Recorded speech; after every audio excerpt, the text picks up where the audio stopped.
Benarkah penyebab gempa dahsyat Cianjur karena proyek harta karun terbesar kedua di dunia? Sebelumnya, kami mau disclaimer, ini versi Dewa Cerita kita, kami tidak memaksakan untuk dipercaya. Tujuan pembahasan ini agar kita bisa lebih peduli dengan alam Nusantara. Mohon maaf jika ada yang tidak berkenan dengan konten ini. Kemarin Dewa Cerita kita mendapatkan cerita mengenai gempa yang terjadi di Cianjur. Obrolan ini nggak sengaja dibahas, karena yang bercerita merasa tidak tergerak untuk melakukan donasi sebelum tahu penyebab aslinya gempa yang terjadi. Tiba-tiba yang bercerita mengatakan seperti ini kepada kami. Di Cianjur ada harta karun, ini penyebab awal terjadinya gempa. Kami bertanya, harta karun apa di sana? Apa harta berbentuk emas atau harta karun Soekarno? Dia hanya jawab berbagai macam harta ada di sana, secara nyata maupun secara gaib. Setelah itu kami coba searching, ada harta apa di Cianjur? Ternyata harta karun berupa sumber daya alam, energi panas bumi untuk dijadikan tenaga listrik. Kami mengatakan apakah hanya berupa energi? Dia bercerita tidak ada harta lain yang lebih berharga. Yang jelas untuk kekayaan duniawi. Namun jika coba dieksploitasi secara serakah dampaknya akan buruk, terutama untuk warga sekitar. Sekarang coba kita bahas ya, mengapa proyek panas bumi bisa menjadi penyebab gempa. Akan ada dua versi yang kita bahas, versi nyata dan versi gaib. Secara nyata kita lihat koordinat lokasi kota Cianjur, kemudian lihat daerah yang berdampak parah, yaitu Kecamatan Cugenang. Kecamatan Cugenang dekat dengan proyek geothermal di Kasawan Kaki Gunung Gede. Jadi bisa ditarik kesimpulan ada indikasi proyek geothermal ini menjadi stimulus terjadinya gempa dahsyat. Apalagi daerah Cianjur dekat dengan sesar Lembang bisa kamu lihat kan. Ini akan memicu terjadinya gempa. Mengutip berita dari detik.com tanggal 16 November 2022, 5 hari sebelum terjadinya gempa yang terjadi pada tanggal 21 November 2022, Kementerian ESDM diminta transparan soal risiko geothermal Gunung Gede. Para warga sekitar tidak setuju dengan pembangunan proyek panas bumi ini karena akan berdampak negatif kepada daerah mereka. Oleh karena itu, pihak Kementerian ESDM harus transparan mengenai dampak positif dan negatifnya.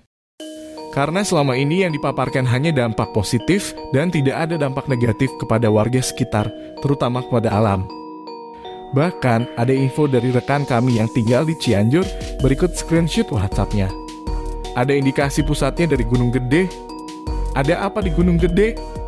Setelah kami selidiki, ada proyek panas bumi. Kami mendukung warga sekitar menolak proyek pemanfaatan panas bumi. Karena yang sudah-sudah pemanfaatan sumber daya alam hanya dinikmati oleh para oligarki dan para pengusaha kapitalis. Warga sekitar dan lingkungan hanya mendapatkan ampasnya. Coba kalian lihat pengerukan emas di Papua. Pembangunan dan SDM-nya tertinggal jauh, padahal di sana ada gunung emas. Coba lihat tambang batu bara di Kalimantan yang kaya sejahtera siapa. Warga sekitar hanya dijadikan buruh dengan alasan kualitas SDM. Di mana ada harta karun, di situ akan muncul manusia-manusia serakah. Sekarang kita bahas secara gaib. Lokasi proyek geothermal bukan hanya letak energi panas bumi terbesar, tetapi secara gaib ada berbagai jenis harta yang terpendam. Oleh karena itu tidak sembarang mengolah alam di Nusantara. Banyak yang mengatakan jika di Nusantara, apa-apa dihubungkan dengan hal gaib. Negara lain baik-baik saja mengeksploitasi alam mereka. Ingat, tanah Nusantara tanah keramat, bukan tanah sembarang. Berbagai jenis kebutuhan dunia ada di tanah Indonesia. Selain alamnya kaya, tanahnya keramat. Tidak bisa sembarang dieksploitasi. Itu mengapa tanah Nusantara menjadi target negara-negara lain. Kalian bisa lihat nanti, dampak resesi tidak begitu terasa di negeri ini karena kekayaan alamnya. Selain itu, ada 3 gunung keramat di Jawa Barat, kamu lihat posisinya. Gunung Salak, Gunung Gede Pangrango, Gunung Padang. Posisi mereka unik. Gunung Padang berhadapan langsung dengan Gunung Salak. Jika hubungkan garisnya, Gunung Padang terhubung dengan Gunung Gede. Gunung Gede dengan Gunung Pangrango.